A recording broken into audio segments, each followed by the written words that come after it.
지금부터 저의 시간입니까? 우리 장로님 기도하실 때 하나님께서 말씀하시고자 하는 말씀을 다 대언하여 달라고 기도하는데 저는 그렇습니다. 설교는 저의 시간이 아니에요. 설교는 하나님께서 원하시는 하나님의 시간이죠. 네.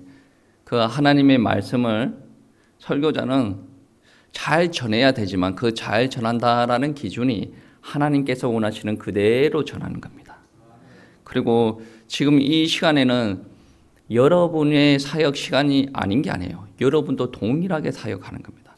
하나님께서 이 시간에 사역하시고 설교자도 이 시간에 사역을 하고 여러분도 여러분의 마음을 합하여서 이 설교의 마음을 같이 나누어 가지고 이 말씀을 여러분 안에 녹여서 현장에서 이제 적용하고 이루어 나가야 되죠. 여러분의 사역입니다. 여러분이 여기 있으면 은혜 받는 게 아니라 현장에서 하나님의 말씀을 들고 와서 이 하나님의 말씀대로 살아야 됩니다. 그래야 그게 하나님의 말씀이 역사를 하는 거예요. 여기서 그냥 듣고 잊어버리면 하나님의 역사를 여기서 묻어두는 거예요. 내 현장은 변화가 되지 않습니다. 그 말은 지금 이 시간에 목사님이 사역을 하시고 나는 그대로 앉아 있겠습니다. 현장은 절대로 변화가 되어지지 않습니다. 어떤 사람이 훌륭한 목사님한테 설교자한테 이런 질문을 했습니다. 목사님 설교가 이렇게 훌륭한데 목사님 설교 준비를 얼마나 합니까? 물어봤어요. 그 목사님이 어떻게 대답을 했겠습니까? 아마 질문하는 사람은 대답이 어느 정도 정해져 있었을 겁니다. 5시간? 10시간? 30시간? 나 이 정도로 준비해라고 할 겁니다. 제가 많은 설교자를 접해봤는데 그분들은 보통 30시간 이상으로 준비하는 설교자들을 훌륭하게 취급을 합니다. 아마 질문을 했던 사람들도 그러한 대답을 기대하지 않았을까 생각되어집니다. 근데 그 훌륭한 목사님은 어떻게 이야기를 했냐면 나의 설교 준비 시간은 평생이다. 여러분 설교는 이 본문 말씀 가지고 이게 어떤 기간 안에 해석하고 기도하고 이렇게 전달하는 것이 아니라 평생이다. 왜 설교가 평생이냐? 그분이 살아왔던 삶이 있지 않습니까? 경험한 것을 가지고 하나님의 말씀을 전합니다. 그 경험 안에는 세상적인 경험도 있을 테고 하나님을 경험한 것도 있을 거고 그리고 신학교 다니면서 학업적인 부분들도 있지 않겠습니까? 신학교에서 배운 게 이 현장 사역에서 전혀 쓸데없다. 그거는 신학교에서 제대로 못 배운 사람이에요. 제가 어디 지나가다가 조직 신학은 저 강대상에서 이런 말 하기가 좀 그런데 조직 신학은 조직이 신학이다. 막 그런 이야기를 하는데 여러분 조직 신학이 없으면 설교에 힘이 실리지 않습니다. 오늘 본문 말씀은 그냥 치유하고 끝나는 내용이에요. 치유하고 끝나는 내용인데 신학적인 개념이 없으면 이게 그냥 치유하고 끝나는 개념이에요. 조직이 신학이라고 말하는 사람은 정말로 신학교 다닐 때 조직 신학을 안 배운 사람이에요. 신학은 있어야 됩니다. 목사는 설교자인 동시에 신학자입니다.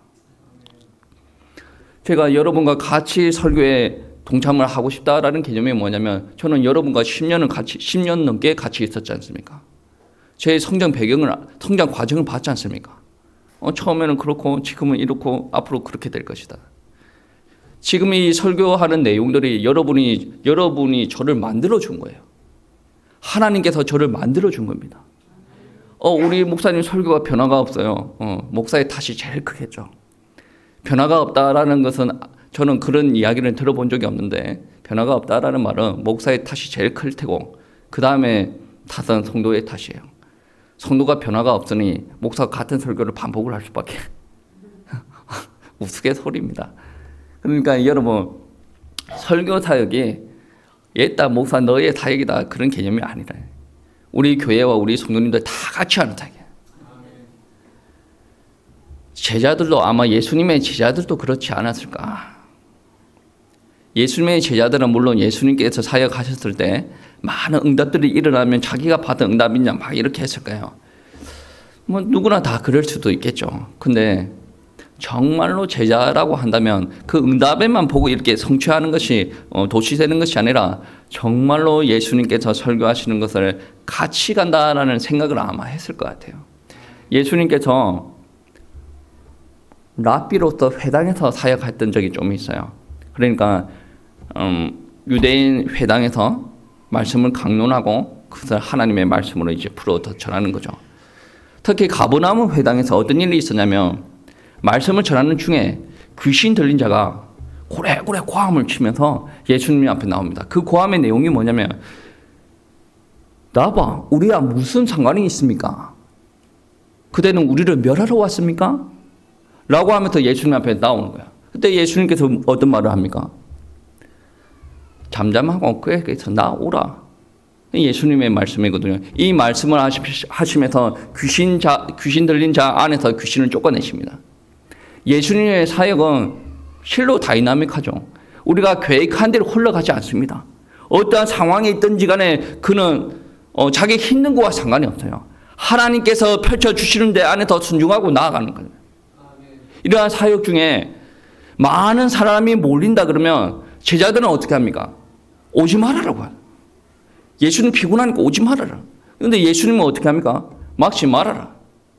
예수님께서는 몰려오면 몰려오는 대로 그 사람이 아프면 아픈 대로 그 사람이 먹을 것이 없으면 먹을 것이 없는 대로 그에 합당한 사역들을 다 하고 나아가셨다는 게 가버나움에서도 그러한 일들이 일어났어요.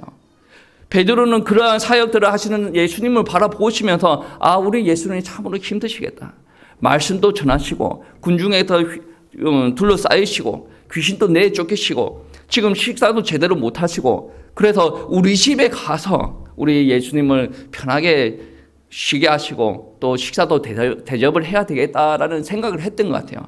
그래서 오늘 본문 말씀에 베드로가 예수님을 모시고 사역을 어느 정도 마치지 예수님을 모시고 자기 집으로 데리고 가시는 거예요.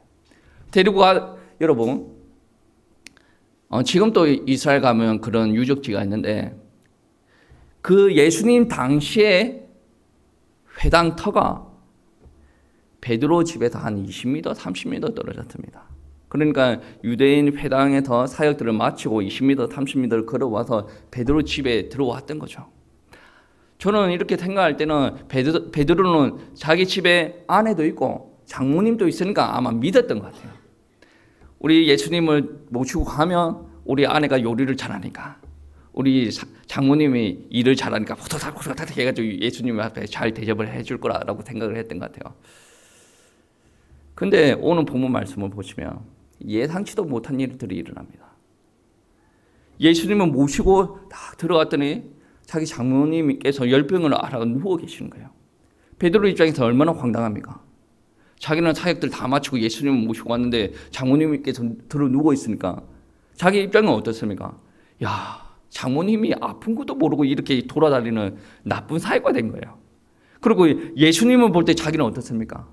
야, 예수님을 편히 쉬게 하기 위해서 이 사역 때문에 피곤하여졌던 예수님을 편히 쉬게 하기 위해서 우리 집에 모셔왔는데 이 장모님이 이래 놓으니까 예수님 보기도 민망하지 않습니까? 여러분 아마 우리 베드로는 장모님이 아픈 것을 모르지 않았을까? 오늘 성경 말씀에서는 아팠다, 그거를 알았다라는 말씀은 없어요. 근데 추측컨대 우리 베드로는 예수님께서 오실 때 아마 장모님께서 아프신 것을 모르시지 않았을까라고 이야기합니다. 보통 여러분 상식적으로 우리 성경 말씀에서 일어나는 일들을 한번 다 생각해 보세요. 누가 아파요? 누가 병들었어요? 누가 귀신 들었어요? 예수님 앞에서 예수님 우리 집으로 가주십시오라고 하는 사람들 중에 대부분 사람들은 우리 사람이 아픕니다. 우리 딸이 아픕니다. 우리 집에 이러한 문제가 있습니다. 어떻게 합니까? 예수님 이것 좀 처리해 주세요. 라고 대부분 이야기합니다. 근데 오늘 말씀에 보시면 그런 말씀이 없어요. 31절 말씀에 보시면 30절 말씀입니다. 합독하시겠습니다. 시몬의 장모가 열병으로 누워있는지라 사람들이 곧 그 여자에 대하여 예수께 여짜온대. 아멘. 예수님을 모시고 가는 목적이 장모님의 치료의 목적이었다면 바로 예수님을 모시고 왔을 때 그리고 그 전에 베드로가 이야기를 했을 겁니다. 예수님 지금 우리 장모님이 열병에 앓아 누워 있는데 예수님께서 좀 치유해 주세요. 아니면 집에 갔을 때라도 예수님 지금 우리 장모님이 이러한데 좀 치유 좀 해주세요라고 이야기했을 겁니다. 근데 오늘 본문 말씀 뭐예요? 베드로는 한 말도 하지 않습니다. 그 주변 사람들이 예수님 앞에 와가지고 우리 베드로의 장모님이 이렇게 열병으로 누워져 있는데 예수님께서 좀 치유해 주시면 되지 않습니까? 라는 이야기를 하는 겁니다. 여러분, 예수님께서 다니시는 곳곳마다 사건, 사고가 끊이지 않아요. 여러분, 성경 말씀을 보시면 그렇지 않습니까?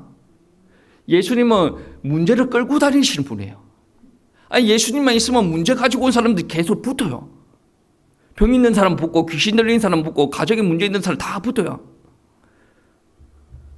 그런데 여러분에게 기대가 되는 게 있지 않습니까?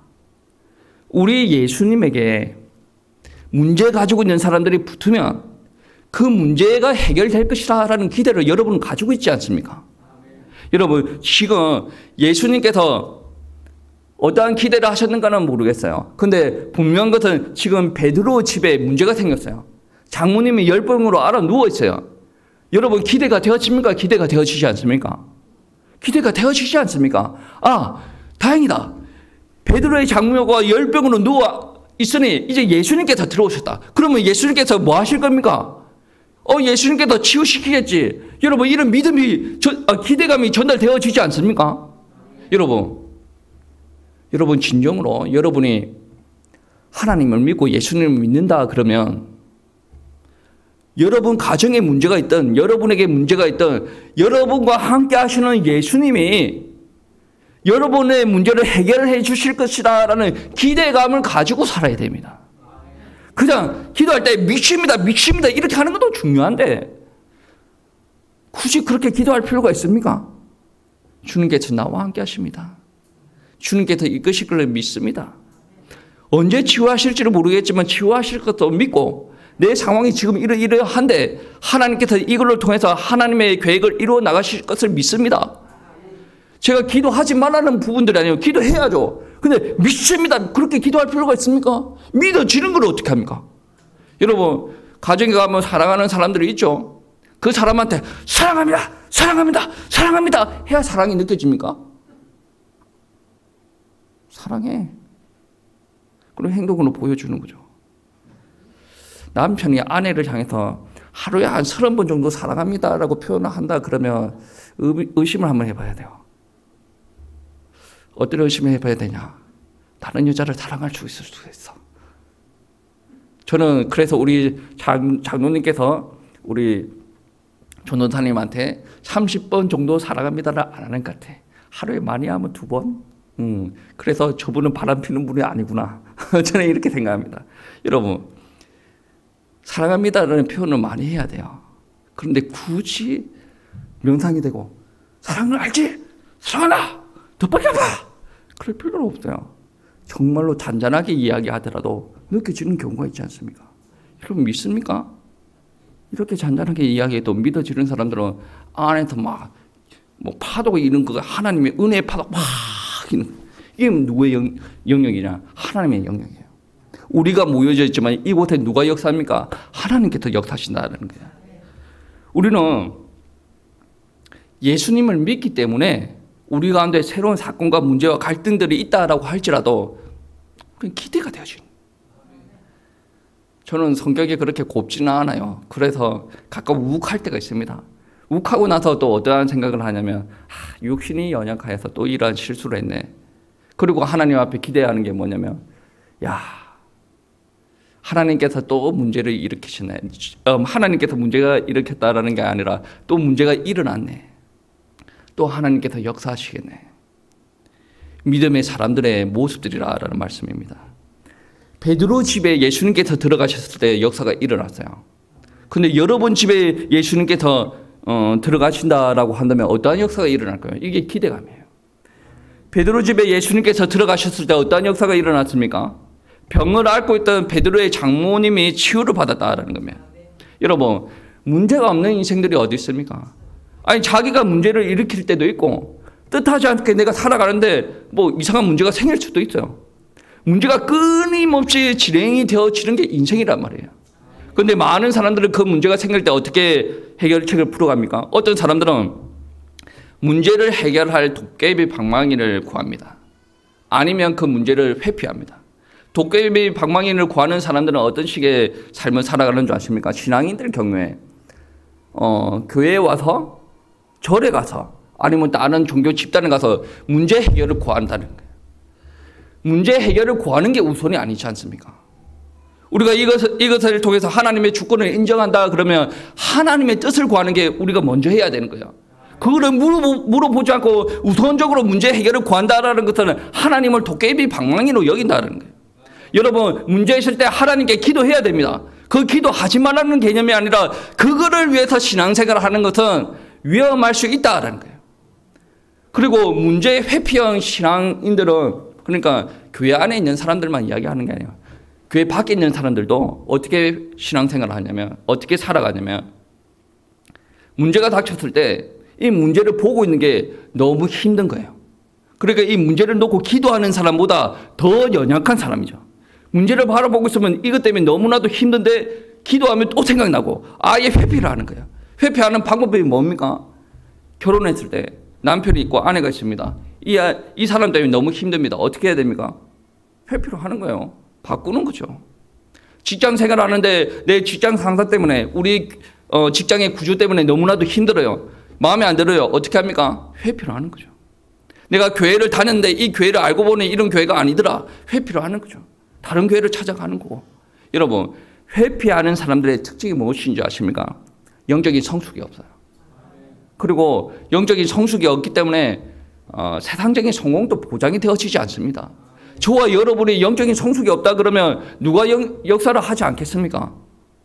우리의 능력들을 잘 아시지 않습니까? 하나님께서 우리와 함께 하셔야 우리에게 하나님의 역사가 일어나지 않습니까? 우리가 성공이라고 말할 수 있는 영역들이 우리가 이루어질 수 없으니 하나님께서 역사하여야 우리 같은 사람들은 그렇게 드러날 수가 있다라는 말씀이죠. 여러분, 하나님께서는 우리와 함께 하십니다. 그렇기 때문에 하나님을 믿는 하나님의 백성들은 도깨비 방망이를 구하는 것도 아니고 그들이 문제를 바라보고 문제를 회피하는 것도 아닙니다. 그 그리스도인들에게 문제가 없는 것도 아닙니다. 온전히 주님께서 나와 함께 하신 거예요. 그 주님께서는 하나님의 본체십니다. 하나님의 아들이시고 이 땅에 있는 많은 문제의 백성들을, 그 죄인들을 구원하시기 위해서 이 땅에 오신 구원주라 하는 거예요.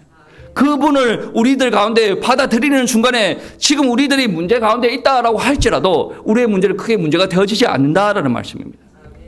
여러분, 요한복음 2장 말씀에 예수님께서 가나안 혼인잔치에 방문하십니다. 그때 큰일이 발생하죠. 결혼식 피로연을 하는데 피로연 때 사용되는 포도주가 이제 많이 준비가 되었습니다. 근데 피로연 때 사용되는 포도주가 다 고갈이 되었어요.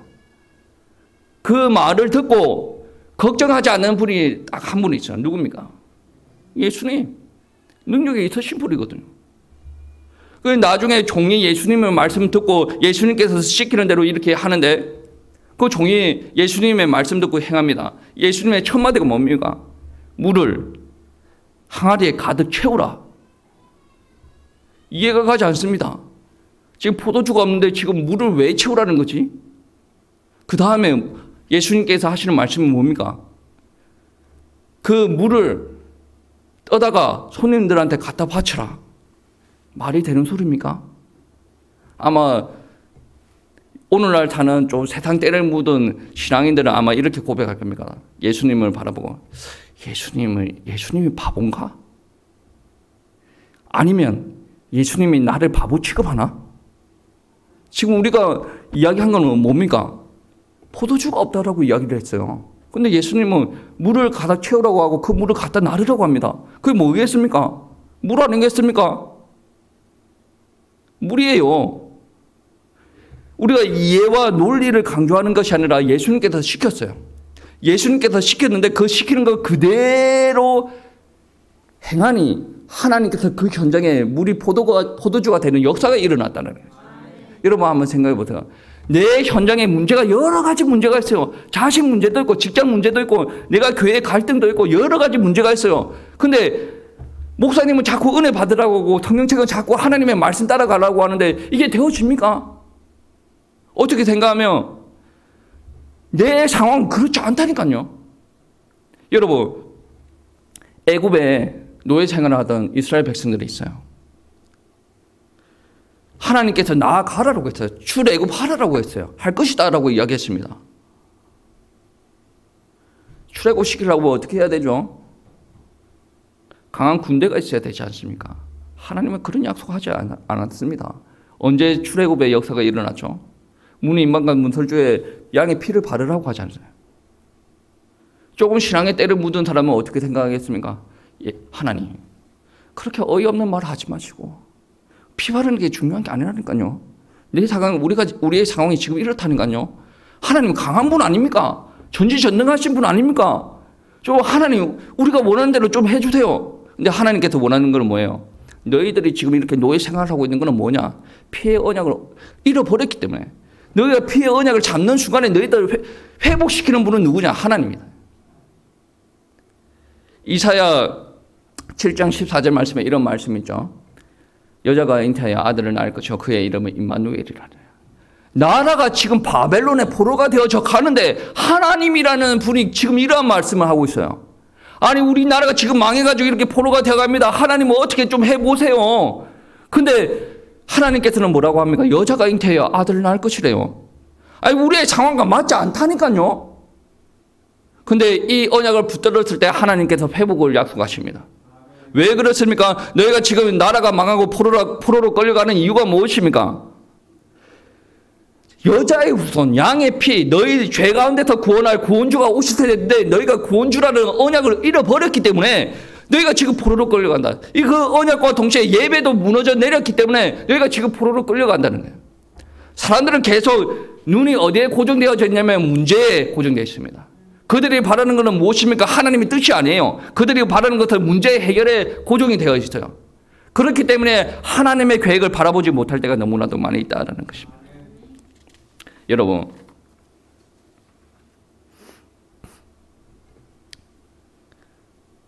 우리들의 믿음은 문제 해결을 위한 믿음이 아니에요. 우리의 믿음은 하나님을 온전히 믿는 믿음입니다. 우리가 믿음이 있다 그러면 하나님께서 원하시는 것을 구해야 되지 않겠습니까? 우리에게 문제가 있다 그러면 그 문제도 하나님 앞에 구해야 됩니다. 근데 하나님께서는 그래요. 문제가 있는 사람들이 하나님 앞에 고침을 받으러 왔다라고 했을 때 하나님께서는 그 고침의 목적을 두지 않아요. 하나님은 언제든지 고쳐질 수가 있는데 사람은 고침의 목적을 두지만 하나님은 고침의 목적을 두지 않는다는. 하나님께서는 그것을 고쳐주시지만 그것보다 더 중요한 것은 무엇이냐면 이 병이라는 문제를 통해서 하나님과 병이라는 문제를 가지고 있는 사람의 관계가 회복되어지기를 소원하신다는. 여러분 주변에 문제가 끊임없이 발생한다. 하나님께서 여러분을 특별히 사랑하시는 거예요. 내 남편이 죽는 그날까지 철 안 들 것 같다. 원래 남자들은 철드는 그 순간까지 철들면 그 순간에 죽는다더니 그 말이 진짜 맞는갑다. 그러면서 포기하지 마시기 바랍니다. 남편 한 명을 통해서 여러분을 세워나가실 수도 있는 겁니다. 여러분, 문제가 있다라는 것은 하나님께서 역사하실 일이 많다라는 겁니다.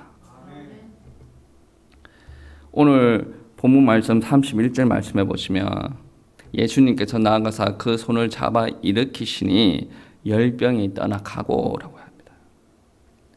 참 간단하죠. 예수님의 치유 방법은 간단합니다. 예수님께서 하시겠다 하면 그러한 일이 반드시 일어납니다.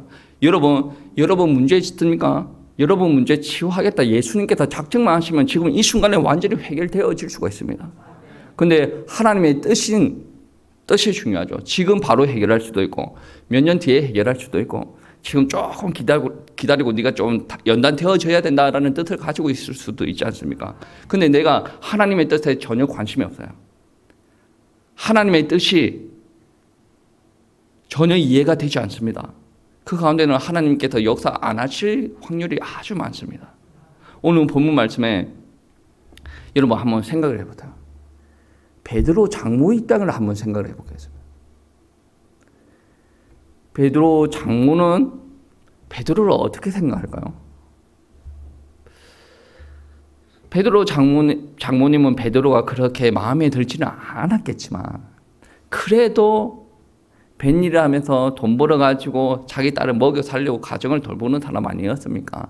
근데 나사렛에서 올라오는 그 촌놈 하나 만나더니 그 고민을만 쫓아다니면서 돈도 안 벌고 가정도 뒷전이고, 장모님이 엄청나게 믿음 좋지 않은 이상 그거를 인정할 수가 없습니다.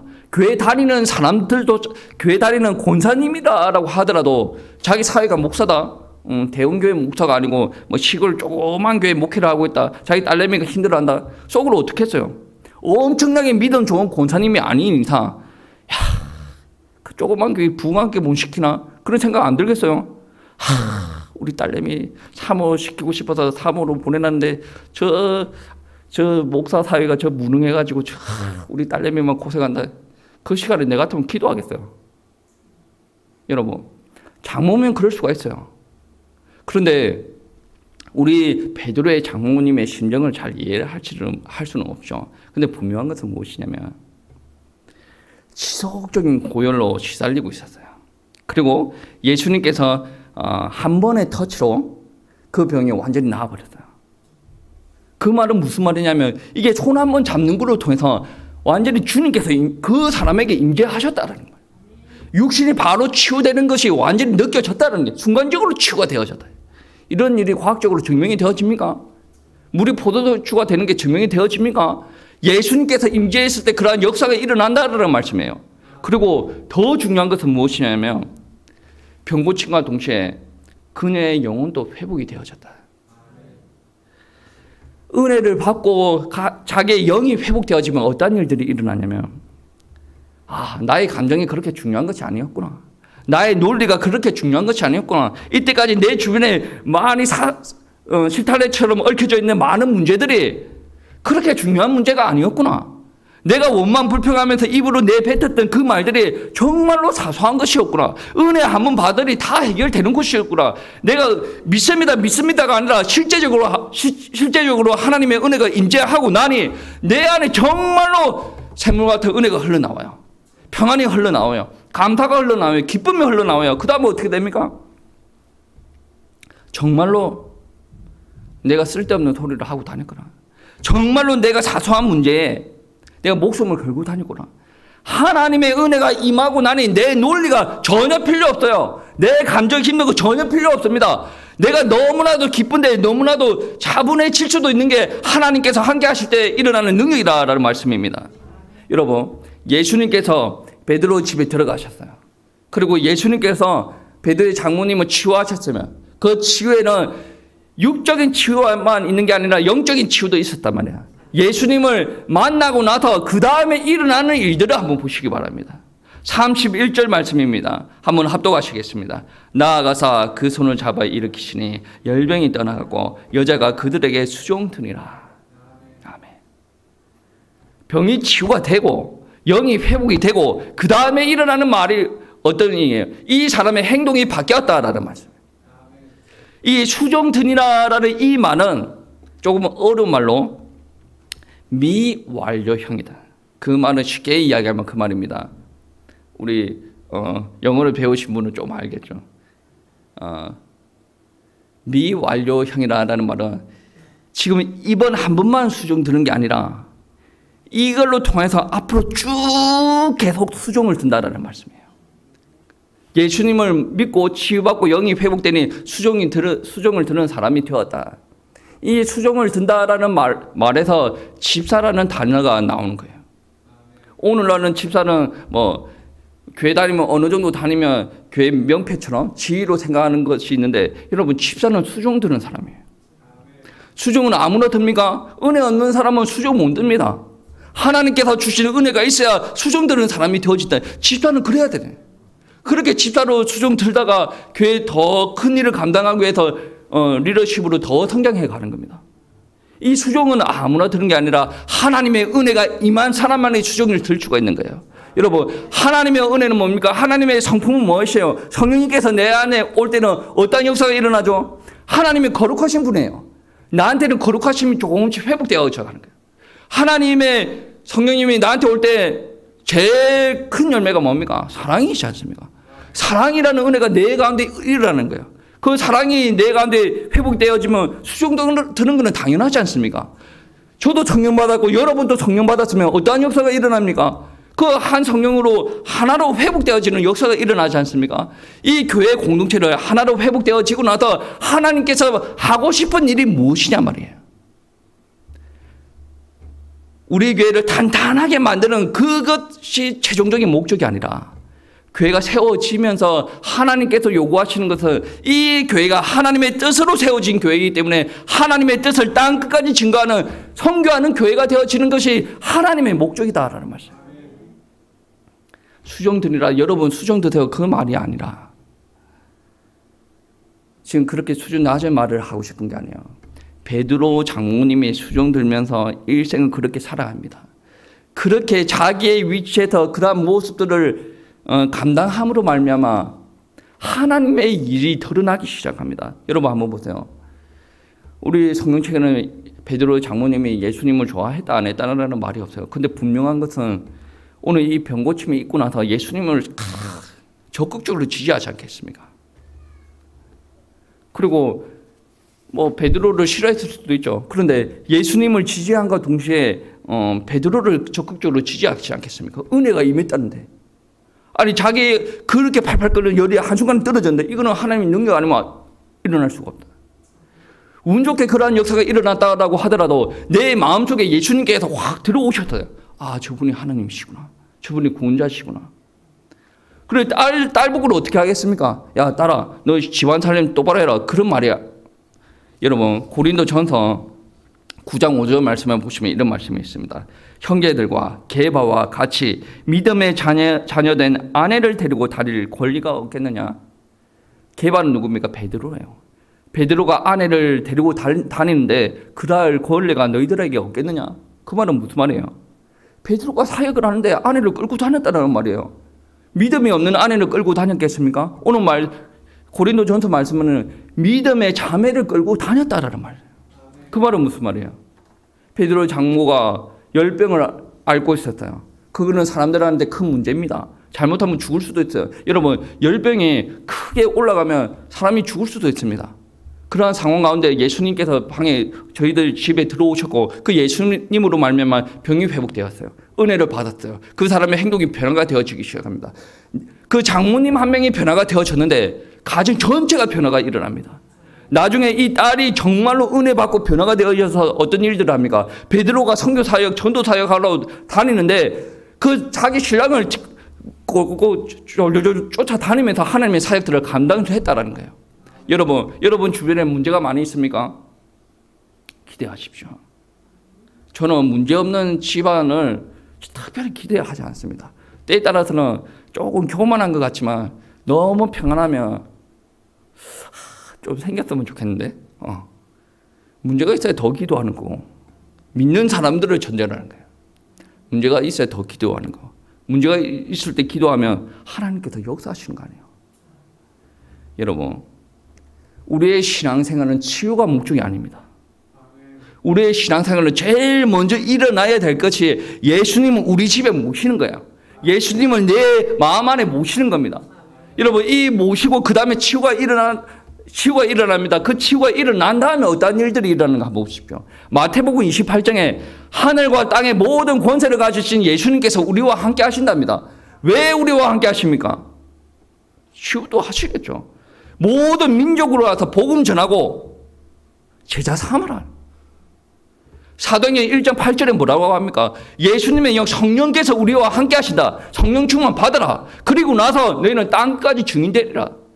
여러분 신앙생활을 내 문제가 이렇게 했는데 하나님 오셔가지고 내 신앙의 문제를 해결해 주세요. 내가 더 열심히 교회 가서 하나님의 일을 하겠습니다. 이게 그림이 아니라니까요. 하나님께서는 여러분을 처음 구원할 때부터 여러분에게 어떤 사명을 주시고 어떤 일을 감당할지 하나님께서 다 계획하시고 불렀다는 거예요.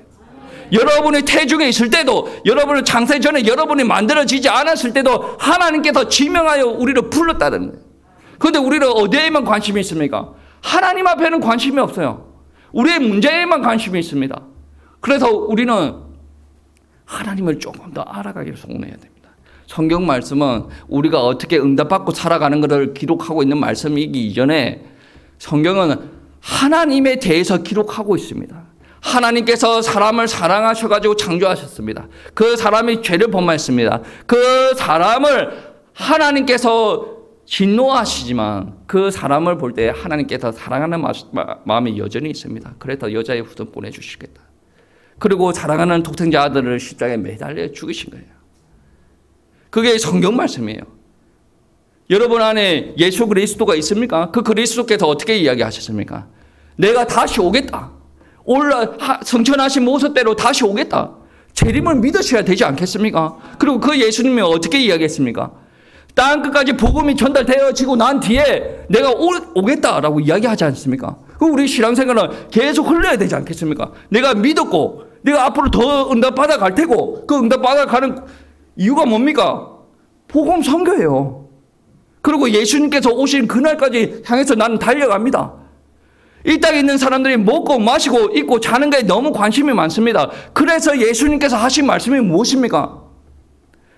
너희는 먼저 그의 나라와 그의 의를 구하라. 그래야하면 이 모든 것을 너에게 더하시리라.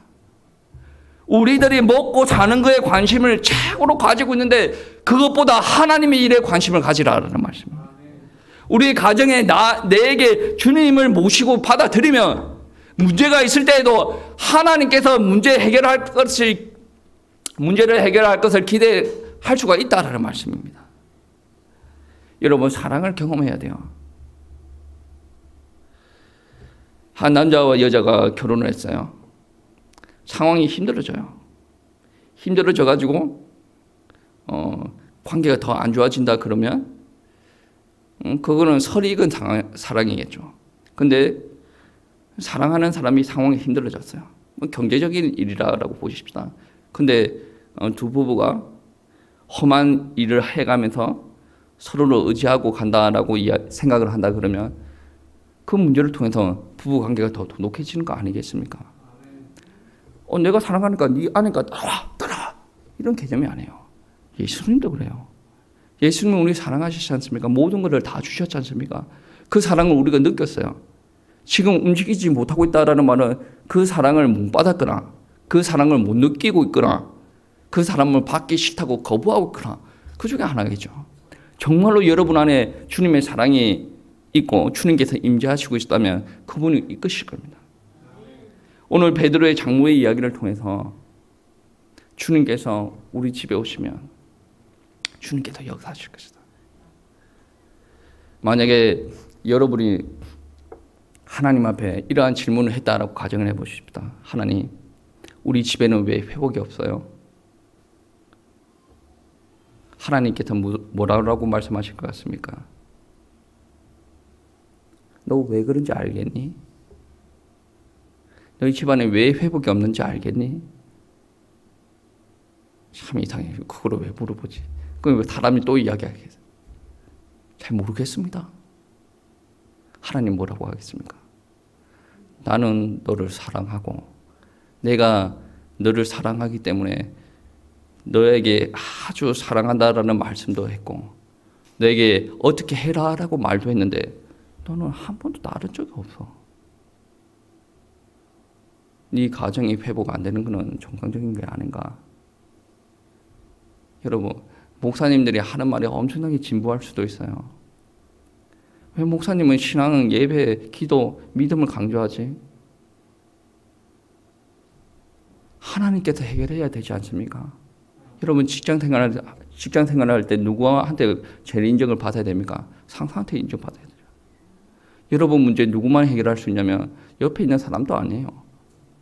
권력자들도 아닙니다. 사람의 근본 문제는 창세기 3장 때부터 시작이 되었어요. 그 해결책을 하나님께서 제공하여 주셨어요. 여자의 후손. 그리고 인생사의 모든 문제를 하나님께서 주관하고 계세요. 근데 하나님께서 말씀하셨는데 하나님 그건 아닌 것 같아요. 하는 순간에 여러분 하나님의 사랑의 손길을 여러분을 뿌리치는 겁니다.